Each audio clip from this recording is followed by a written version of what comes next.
બોલો સદગુરુ મહારાજ કી જય. ધન્યવાદ છે.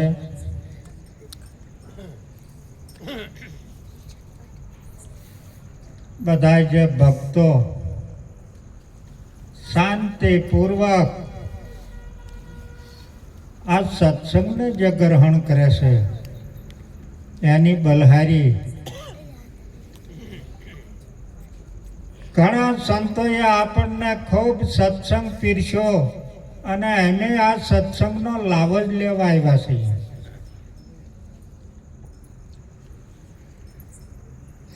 કારણ કે સત્સંગ એ શું કરે? સત્સંગ એ આરતવાન અને પરખદાર બનાવે.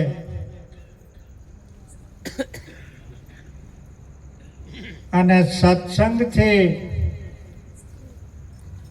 ચિત્તની શુદ્ધિ થાય અને મનની મલિનતા નીકળી જાય.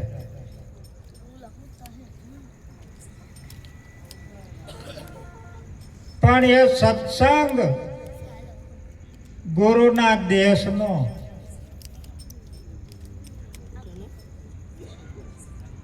સત્સંગથી જન્મ અને મરણ અને જમના દાવા છૂટે અને સત્સંગથી આ 84નો અંત આવી જાય.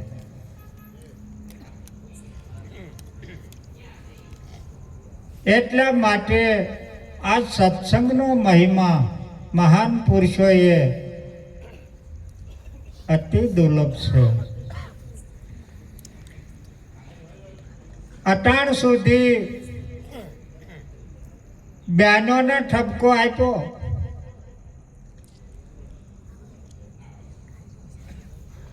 કે તમારે પતિવ્રત પાળવું પડે, પણ આ બેઠા એનું શું? આ ઉભાંગણે હાલતા હોય તો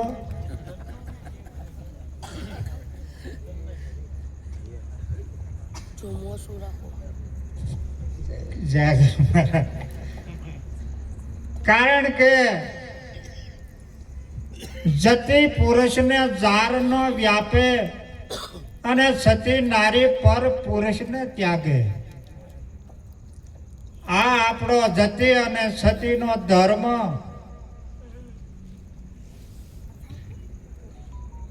બે જોડકા બરાબર હોવા જોઈએ કે નહીં?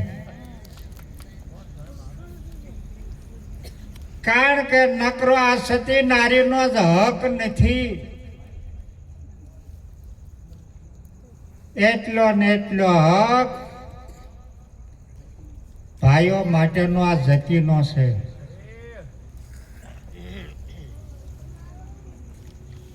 કારણ કે પુરુષો કેવું બોલતા હોય એનો ક્યારેય વિચાર ન કર્યો હોય.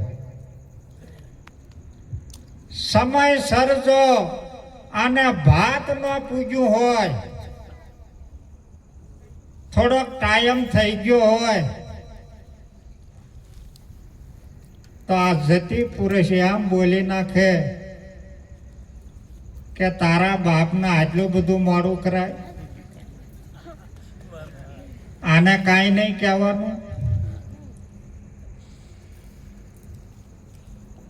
કારણ કે જતી પુરુષને પોતાની પત્ની એ દેવી સમાન છે.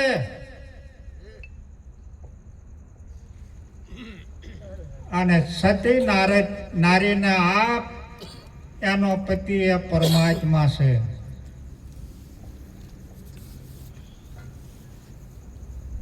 જો જીવન હરખું જીવવું હોય તો બે પૈડા હરખા હાલવા જોઈએ. ગાડીઓ હાંક્યું હોય ને ખબર હોય તો એક પૈડું માકડ વાયું હોય ને તો ગડારો વાઢે કે નહીં? તો બે પૈડા હરખા. ધર્મની રીતિ એ છે જતી અને સતીની કે બે પૈડા જો હરખા હોય તો નર અને નારી એ જીવન બરાબર જીવવું કહેવાય.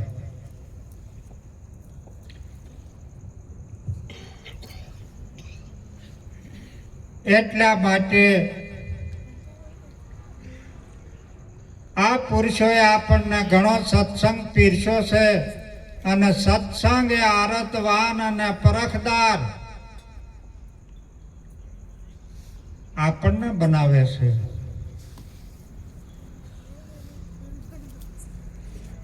જાને જાને આ સદગુરુના દેશનો જાને સત્સંગ મળ્યો છે એને જ આ પરમાત્માની ઓળખાણ થઈ છે, એને જ આત્માની ઓળખાણ. એટલા માટે જ આ મહાન પુરુષો એમ કહેશે કે આ નામ ને રૂપ ને ગુણ ને મિથ્યા કરો. હજી આ પકડી રાખેલું છે.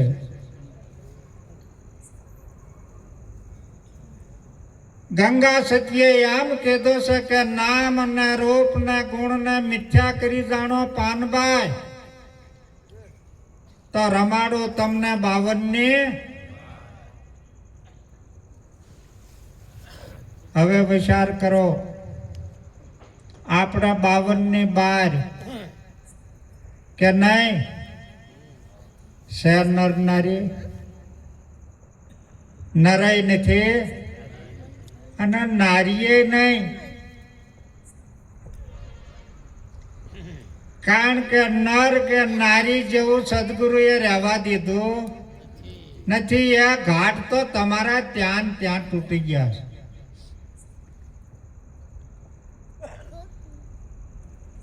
આટલા એક ભાઈએ રામદેવજીની મૂર્તિ બનાવી.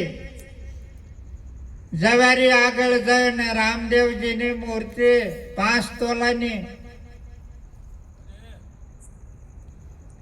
અને રામદેવજીનો ઘોડો બનાવવો તો કે એ 10 તોલા સિવાય ન થાય.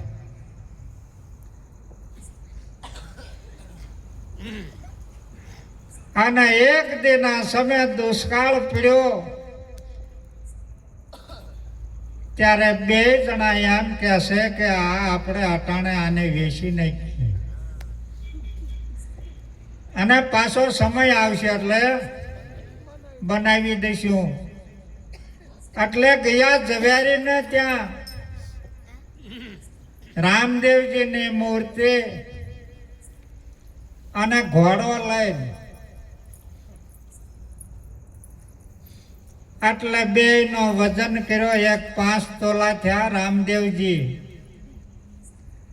અને ઘોડો થયો 10 તોલા. એટલે રામદેવજી કરતા ઘોડાની ડબલ કિંમત. એટલે ઓલો ખીજાણો ઝવેરી માથે કે રામદેવજીની કિંમત ઓછી અને ઘોડાની વધારે. કે તારે કે આ રામદેવજીની મૂર્તિ અને ઘોડો દેખાય છે, મારે તો 2 હોનું જ છે. એટલે હું જ્યારે તને કિંમત આપું છું એ હોનાની. એવા સદગુરુ પરમાત્માએ આની કિંમત કરી જ નથી. સદગુરુ પરમાત્માએ તમારામાં જે આત્મ તત્વ પ્રગટ હોકારા દેતો એની કિંમત કરી છે કે આ રોય તું કે નહીં. એટલા માટે કારણ કે જે મહાન પુરુષોએ જે કીધું છે એટલે ટાઈમ થાય ત્યારે ટકોરો કરજો. એટલા માટે આપણે આ જીવન છે એને સાર્થક બનાવવાનું છે. કારણ કે બધાય જેટલા બેઠા છે એ બધાય સદગુરુના સ્વરૂપમાં અને સદગુરુ પરમાત્માનો જ લાભ લઈએ છીએ અને એનો જ લાભ લેવાનો છે. બજાવો ઘડે કારણ કે ઓલા ટકોરો મોડો કરશે. બોલો સદગુરુ મહારાજ કી જય.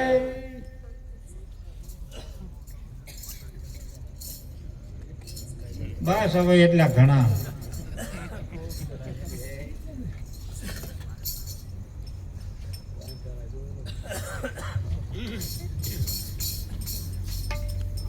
હા હરે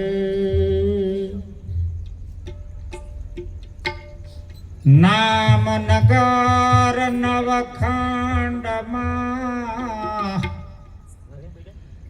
નિરાત નિર્ગુણ દેશ અમર ફળ ત્યાંની પજે વર્ષે મેઘ હમેશ. આજ મેઘ જ વર્ષો છે ને.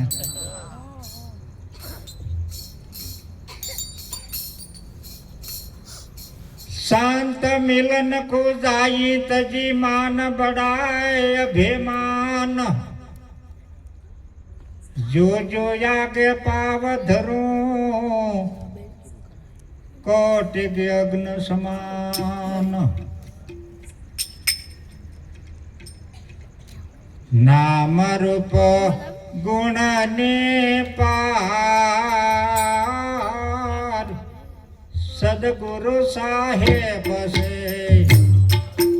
नाम रूप गुण नहीं पार सतगुरु साहेब से. नाम रूप गुण ने पार सदगुरु साहेब से. नाम रूप गुण नहीं पार सतगुरु साहेब से. ए पद निषे थाय यानो बेड़ो पार से. पदनी से ताय एनो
નહીં પાર સદગુરુ સાહેબ છે દાસ ગરીબે સદગુરુ સેવા દાસ ગરીબે સદગુરુ સેવા દાસ ગરીબે સદગુરુ સેવા દાસ ગરીબે સદગુરુ સેવા તેજને ભક્તો કહેવાય સદગુરુ સાહેબ છે તેથી તે ભગત ગણાય સદગુરુ સાહેબ છે નામ રૂપ ગુણ ને પાર સદગુરુ સાહેબ છે નામ રૂપ ગુણ નિપાર સદગુરુ સાહેબ છે નામ રૂપ ગુણ ને પાર સદગુરુ સાહેબ છે કારણ કે સદગુરુ પરમાત્મા છે એ નામ ને રૂપ ને ગુણ થી પર તો તમને ક્યાં મૂક્યા દરેક જે સદગુરુ ના શરણે ગયા છે એને આગળ કાંઈ પણ નામ કે રૂપ કે ગુણ રહેવા દીધું કે આ નામ અને રૂપ ને ગુણ થી પર એટલા માટે ગંગા સત્યે કીધું છે કે પિંડ બ્રહ્માંડ થી પર છે ગુરુ પાનબાઈ એનો દેખાડો તમને દેશ તો આપણે કયો દેશ જોયો એનો એને હાથો પાડો એનો એ કે નહીં કારણ કે જ્યાં સુધી સદગુરુના શરણે ના ગયા હોય ત્યાં સુધી મરતું લોકમાં પણ જ્યારથી સદગુરુ મળ્યા છે ત્યારથી આપણે દરેક સતલોકમાં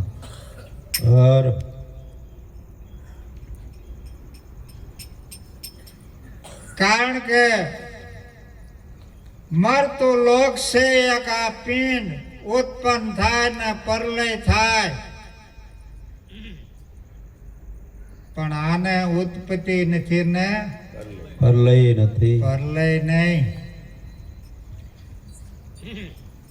એટલા માટે મહાન પુરુષોએ કીધું છે કે આ નામ અને રૂપ ને ગુણ ને મિથ્યા કરો અને નિરાજ મહારાજે કીધું છે કે હમ હે જોગી અલખ અનાદિ પાર બ્રહ્મ હે પારા નામ રૂપ ગુણ નહીં અમારે અને કબૂ ન ધરું મેં અવતારા આટલા બેઠા છે આમાં જો કોઈ અવતાર લીધો હોય તો કયો ક્યારેય અવતાર લીધો નહીં કારણ કે જે રામચંદ્રજી ભગવાનના પિંડમાં જે તત્વ જે વિલસી રહ્યું તો એ હાલની તકે તમારા 5 તત્વના પિંડમાં એનું એ તત્વ વિલસી રહ્યું છે કૃષ્ણ ભગવાનના 5 તત્વના પિંડમાં જે તત્વ વિલસી રહ્યું છે એ તત્વ તમારા પિંડમાં વિલસી રહ્યું છે ને એ તત્વ દુર્વાસા મુનિએ કૃષ્ણ ભગવાનને નક્કી કરાવેલું છે અને રામચંદ્રજી ભગવાનને યોગ વિશિષ્ટ ઋષિએ નક્કી કરાવેલું છે તો આપણને કયા ઋષિએ નક્કી કરાવ્યું કે નહીં કારણ કે સદગુરુ પરમાત્મા છે એ યોગ વિશિષ્ટ ઋષિ છે એને નક્કી કરાવ્યું છે કારણ કે જો કોઈ કહેતા હોય કે હું આ સદગુરુના દેશમાં આ દેહ સહિત જાઉં છું તો એ વાત હજી જૂઠી ના તો આ તન અને મન અને ધન અને શીશની કુરબાની કર્યા પછી ગુરુના દેશમાં જવાય કારણ કે વિદેહી સદગુરુ વિદેહી છે અને વિદેહી થાય ત્યારે સદગુરુના દેશમાં જઈએ ત્યારે આ સદગુરુનો સત્સંગ મળે છે. ના આ સુરેન્દ્રનગરની બજારમાં ન મળે. આ તો કારણ કે સદગુરુ છે એ હરિની હાટડી છે ને હરિની હાટડીએ જઈએ ત્યારે આ સત્સંગ મળે. એટલે ધન્યવાદ છે. બધા સ્થિર થઈને સાંભળ્યું અને હવે હું મારી વાણીને વિરામ આપું છું. બોલો સદગુરુ મહારાજ કી જય. ધન્યવાદ. વિશ્વ નિવાસી ગોરધનરામ મહારાજને ધન્યવાદ છે. આપણને જે નામ અને રૂપ અને ગુણોનો નાશ કરી અને જે ચોથું પદ અવિનાશી છે એને આપણને પારખ કરાવી અને આપણને બધાને આપણા સદગુરુએ પારખ પદ જ આપ્યું છે. બરોબર પારખી લીજો તો પરમ પદને પામી જાશો. ફરીને પછી 84માં નહીં આવવું પડે, કારણ કે એ આયા જ નથી. મહારાજે કીધું ને કે તમારો જન્મ થયો તમને ખબર છે જેટલા જન્મ થયા છે એમ ક્યાં છે, પણ એકય જન્મ નથી થયો. યાદ હોય તો કે કયો ચારે તમારો જન્મ થયો તો ચારે મર્યા હતા આપણે, એ ખબર હોય તો કયો.